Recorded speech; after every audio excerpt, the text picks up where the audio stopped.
Welcome to the League rules. This is the video after the intro. I would appreciate it if you watch the intro. But if not, summary, the League is a pretty much battle royale of all my characters fighting, see who gets progression. And these are the rules to how it works.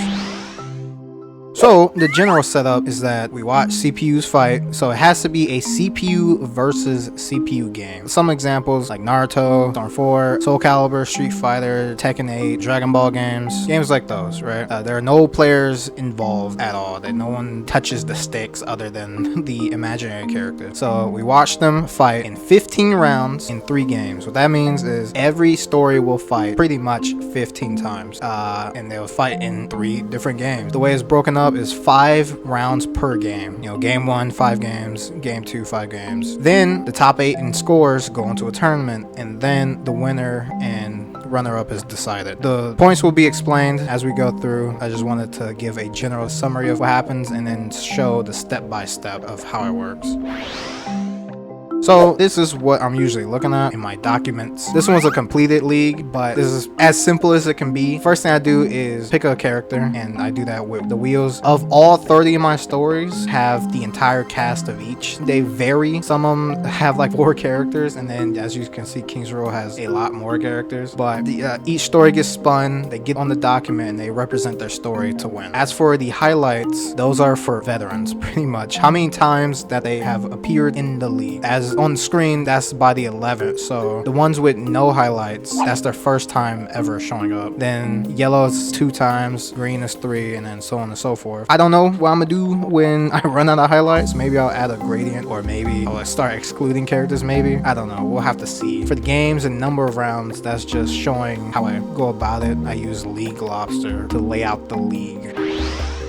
The way the points work is that we tally ultimates and wins. Ultimates are counted as 2 points. However, on the document, I only put like 1 tally. So Lance at 9, that's 18. Reaper at 8, 16, and you know, it keeps going down. Wins are only 1 point because they're not as flashy. They're more, of course, rare because someone's gonna be a winner. But ultimates are rare and cool to see, so they count as 2. Wins are just 1. So Lance at 21, and you can see it easily. 9 ults equals 18 plus 3, 21. That's how it's tallied.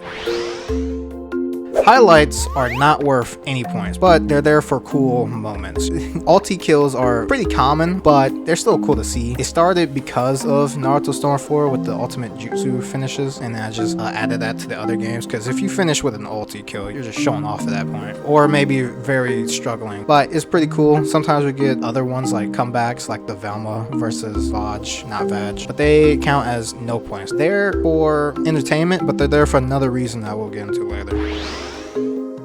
As for reps, because I can't have all my characters in the game, right? I can't force them into the game. We use representatives, meaning Orin here, she's Sakura in Storm 4, and then in Street Fighter, she's Marissa, things like that. It gets different with Soul Calibur, but we'll get to it. That's pretty much how it works. It's kind of difficult if it's like your first time. I'm very used to it at this point, but I have the matchups on screen when I stream or when the videos come out, so you'll know exactly who is fighting on screen when we get to it.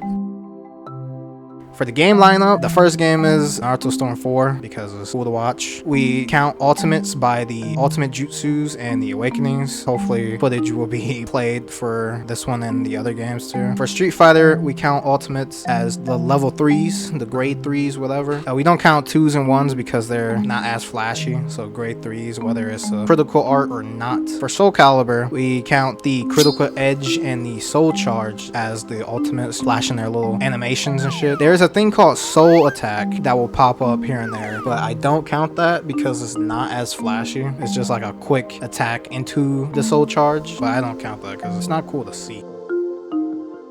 Now, some discarded games I used to have, some of them have come in and out. The reason I discarded them is because either they're not that entertaining to watch, meaning I started falling asleep during the matches, or it's kind of hard to tally up like their ultimates or something, right? So like Dragon Ball Raging Blast 2, I love that game, but sometimes it's pretty slow. They have like 4 fucking bars of health, and when they don't do anything, it's very, very slow. Sparking Zero, those motherfuckers don't be ulting. The AI sucks in that game, so I discarded that shit. Smash Bros, I need to re-look at it, take a look again, because I don't remember. I know like Smash Meter is pretty much a guaranteed ult, but I don't want that. I don't want guaranteed ults because it won't be interesting. The reason the other games are there is because that it's not a guarantee every time. Sometimes they don't ult, sometimes they do, you know? Speaking of ults, one little tidbit I forgot to mention.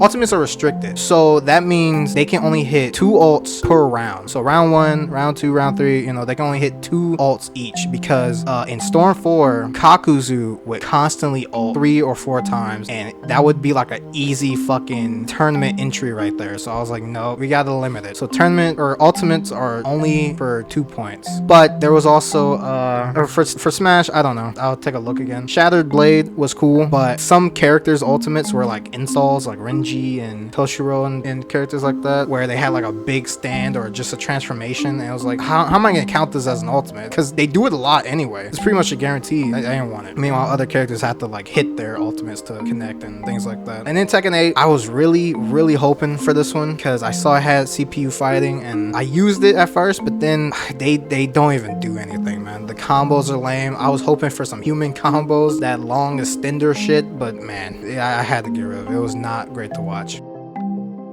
Now, after the league phase, we get into the tourney phase, meaning top 8s. When we get to top 8, the characters in top 8 get created in Soul Calibur. I decided to use Soul Calibur as the game for the tournament because it felt the most fair, felt the most balanced out of all of them. So Soul Calibur is the tournament game, and all 8 creations will get used or get created into it, right? So during the league phase, some characters won't have creations, but when they get to the tournament, then they get created, and then they fight, and it's pretty easy to tell who they are and things like that.